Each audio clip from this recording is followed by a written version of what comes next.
Bonjour mesdames et messieurs, bienvenue dans cette édition d'information de la mi-journée sur FM Télévision pour vous informer. Richard Mouyej n'est plus le gouverneur de la province du Lualaba. Il a déposé sa démission mardi dans un document transmis au vice-premier ministre en charge de l'Intérieur à qui il demande de saisir le chef de l'État pour cette décision qu'il a prise 2 ans après son absence dans la province.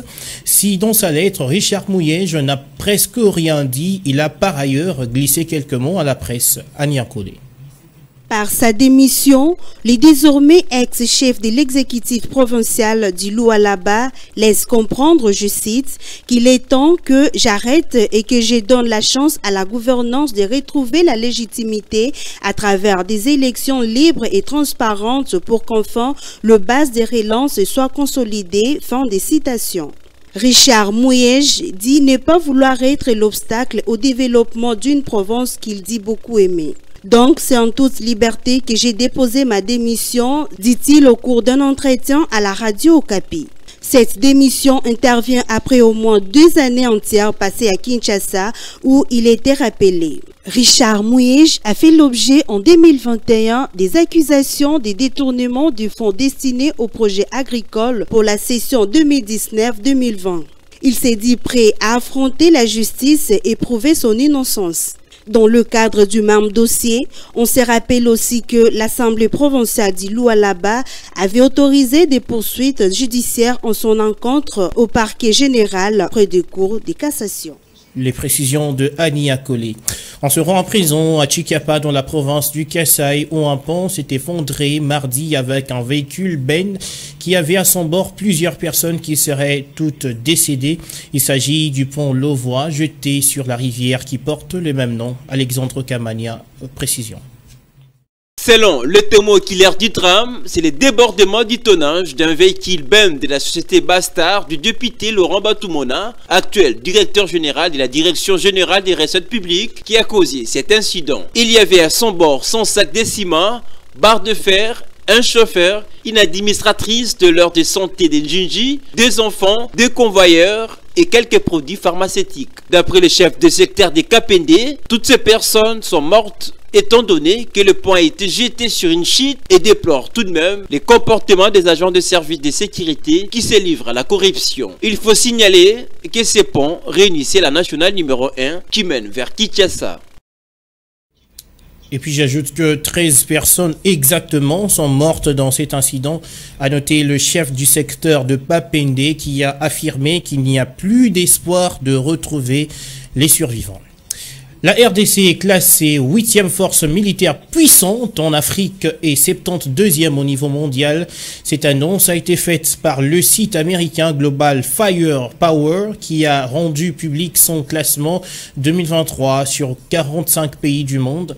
Sur quel fait justement s'est basé ce site pour octroyer à la RDC ses places? Tentative de réponse avec Ania Kolé.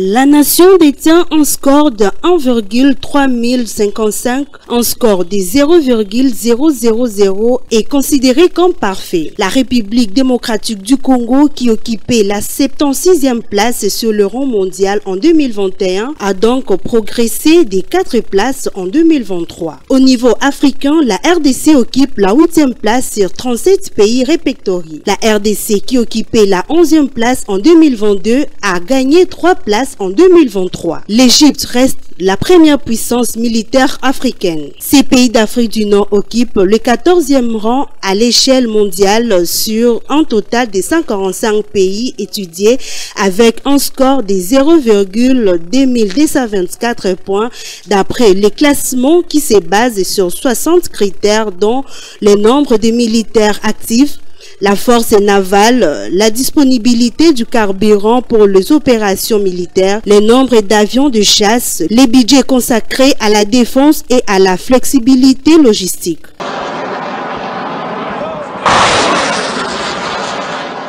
Par contre, la réalité sur terrain prouve que la RDC continue toujours à être agressée par le rebelle du M23 soutenu par le Rwanda. Cependant, la RDC ne cesse pas à demander de l'aide à la force militaire régionale pour neutraliser le rebelle du M23 soutenu par le Rwanda et à l'armée ougandaise pour combattre les ADF. C'est sa toute première mission à Goma depuis sa nomination au poste de chef d'état-major de FARDC. Le lieutenant général Christian Chiwewe s'est rendu dans la capitale provinciale du Nord Kivu le mardi pour une mission de contrôle de toutes les unités en opération. C'est un reportage de la presse militaire. Chef d'état-major général.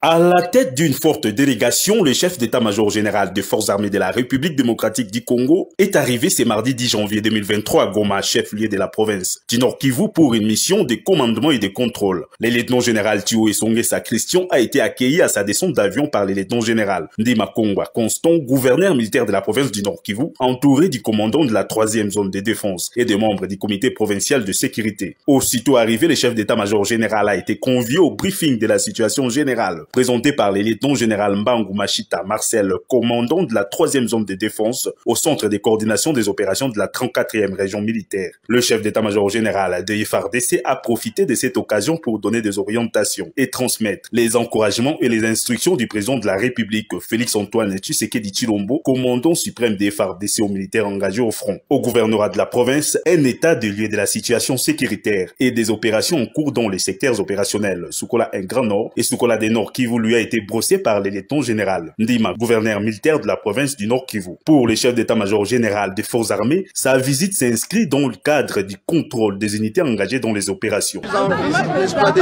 unités, donc je dois contrôler mes unités. Nous sommes pendant les opérations, je suis là. Au Nord Kivu, le lieutenant général Thio Christian effectue ainsi sa première mission de travail depuis sa nomination à la tête des forces armées de la République démocratique du Congo par le chef de l'État.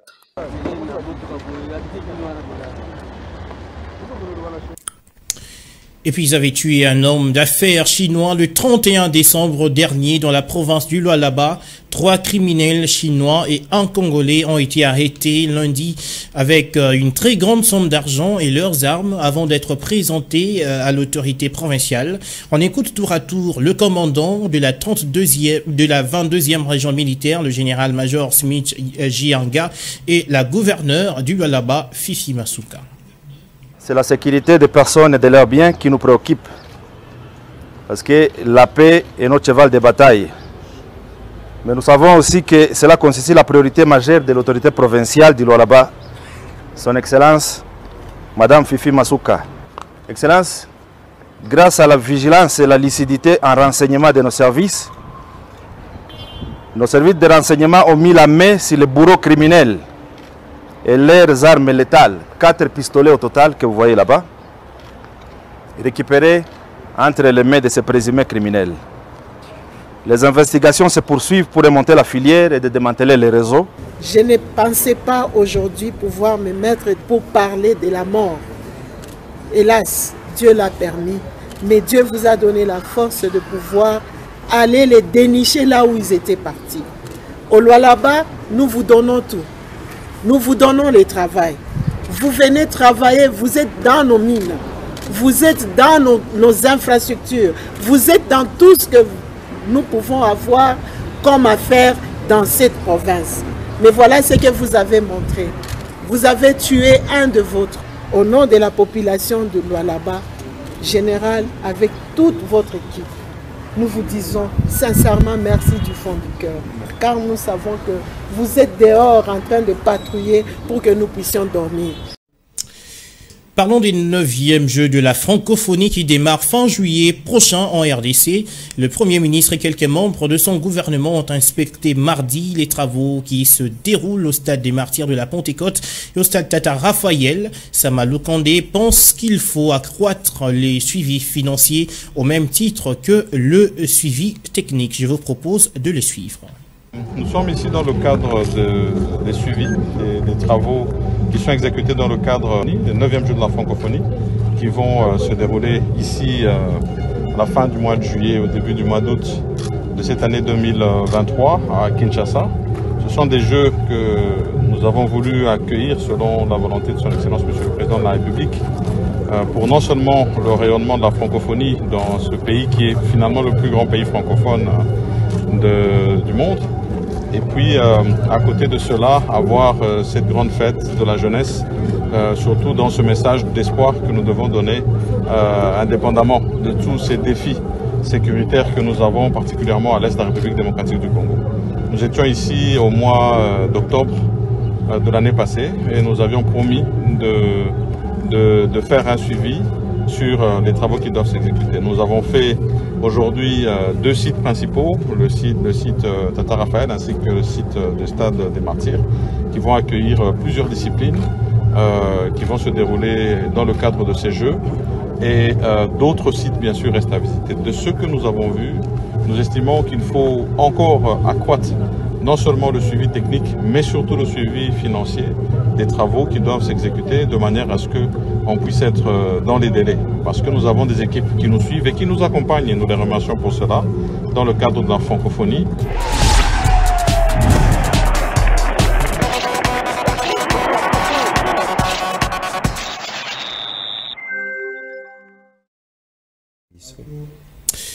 En sport, fin du stage des hommes d'Otis Ngoma. Les léopards locaux de la RDC ont justement bouclé cette étape de préparation par une petite défaite hier mardi face aux Aigles du Mali sur la marque d'1-0 après leur victoire enregistrée le week-end dernier contre la Libye par la marque de 3-1.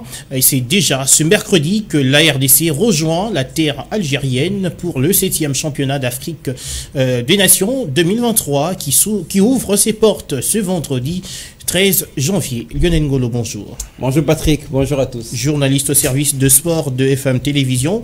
Est-ce que la RDC a plus de chances de bien entamer cette rencontre ou encore d'aller plus loin dans cette compétition? Alors vous commencez déjà avec la bonne question qui se pose de nombreux téléspectateurs amoureux du ballon rond. En parlant de chance de la RDC, je vous dirais, il y a l'expérience qu'on peut renouveler, de l'espoir d'ailleurs de 2009 et 2016. On rappelle que des années, la RDC avait remporté ce championnat d'Afrique des Nations, mais on peut voir également la qualité de l'effectif, la sélection de Otis Ngoma qui voilà, impressionne tout le monde. Il a quand même ramassé les joueurs qui sont top avec les clubs sur le plan national. C'est une première sélection qui fait l'unanimité, je peux le dire comme ça. Donc de ces côtés-là, ce sont des arguments qui voilà, démontreront justement tout au long de ce 7e championnat d'Afrique des Nations, mais on peut encore voir la préparation qui a été quand même une réussite pour Otis Ngoma et ses poulains, même si on va noter la défaite d'hier, vous venez de le dire tout à l'heure, face au Mali. Et puis il y a quand même la victoire qu'on peut voir face à la Libye. La Libye n'est pas n'importe quelle nation en parlant du championnat national, du championnat d'Afrique des Nations, puisque la Libye, on rappelle, était la 3e nation à avoir remporté ces championnats, juste après la Tunisie qui avait remporté la 2e édition. Mais enfin, il y a quand même quelques inquiétudes en parlant des chances de la RDC, assez petits soucis côté finance. Il faut les dire comme ça, on se pose des questions. Est-ce que les joueurs seront dans de très bonnes conditions? Il y a la question des sélectionnaires, peut-être pour terminer, d'Otis Ngoma, qui va amener quand même nos fauves congolais en Algérie pour cette 7e édition du championnat d'Afrique des Nations sans contrat. On se pose des questions. Est-ce qu'il a voilà, toutes ces facultés en place, la motivation pour diriger cette équipe? C'est une question qui n'a pas de réponse, puisque jusque-là, le gouvernement n'a pas montré la volonté de lui faire signer ces contrats. D'accord. Alors, rappelez-nous un peu le groupe de la RDC. On va compétir avec quelles équipes? Rapidement, la RDC logé, c'est la poule B dans laquelle la RDC est logée avec l'Ouganda, et qui sera déjà notre adversaire lors de notre premier match. Ça sera déjà samedi à partir de 17 h. Mais dans ce même groupe B, on peut voir également des autres grandes nations du football africain. Je cite rapidement le Sénégal et la Côte d'Ivoire. Voilà les 3 adversaires de la RDC au niveau des phases de groupe. Nous avons donc une tâche lourde. Hein, exactement. Même si l'entraîneur, le jour il a dévoilé la liste de ces joueurs convoqués pour ce championnat, il a dit l'objectif premier, c'est de sortir vivant de ces phases de groupe, c'est-à-dire se qualifier. Après, on va prendre match par match. Et voilà, la RDC a des qualités, mais quand même, nos adversaires ont des arguments aussi de leur côté. Donc, ça ne sera pas facile cette année. Justement, donc ce sujet est aussi parmi les sujets phares de l'émission de ce soir, 17h30. Exactement, rendez-vous à 17h30. Ça sera d'ailleurs la dernière émission de FM Sport, puisqu'on va marquer une longue pause. pour faire vivre justement à nos téléspectateurs la 7e édition du championnat d'Afrique des Nations. Donc ça sera à suivre sur FM Télévision, mais également sur notre chaîne YouTube. Merci beaucoup Lionel Ngolo pour ces précisions. Merci à vous Patrick. Mesdames et messieurs, c'est l'heure de la revue de presse.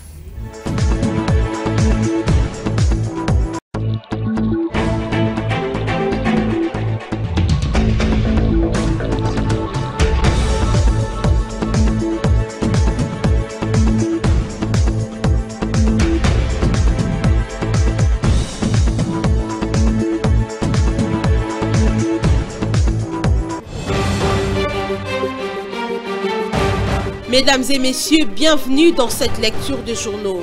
Débutons avec la prospérité qui s'interroge, Big Bag ou paix durable dans les Grands Lacs. Au journal des titrés...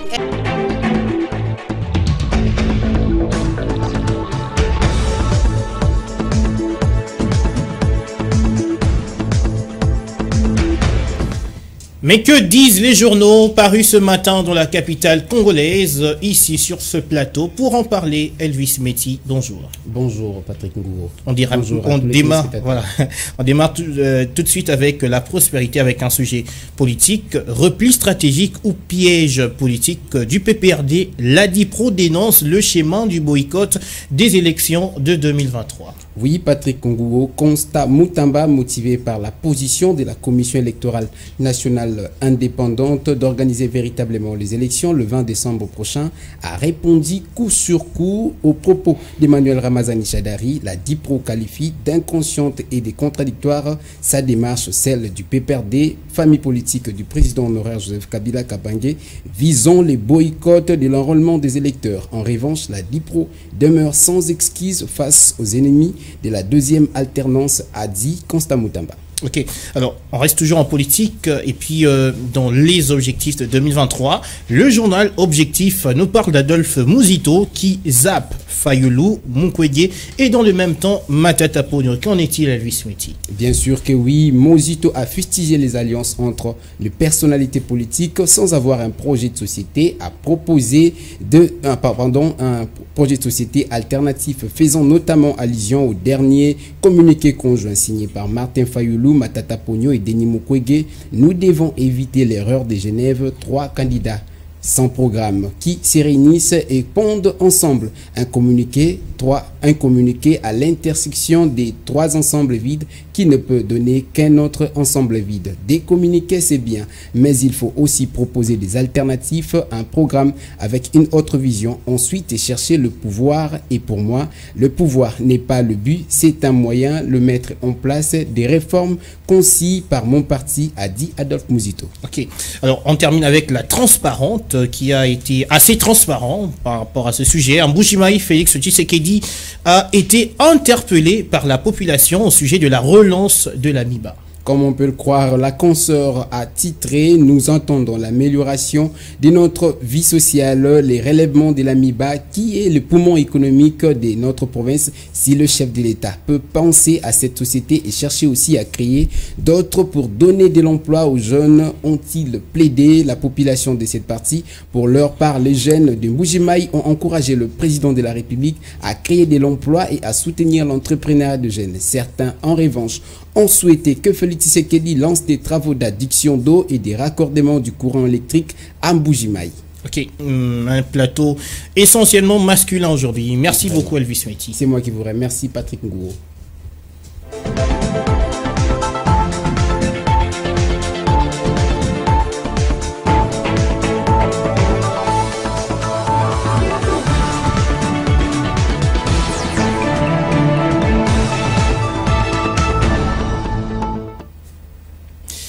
Voilà, c'est la fin de cette édition d'information. Madame, Messieurs, merci de nous avoir suivis. D'ici là, portez-vous bien.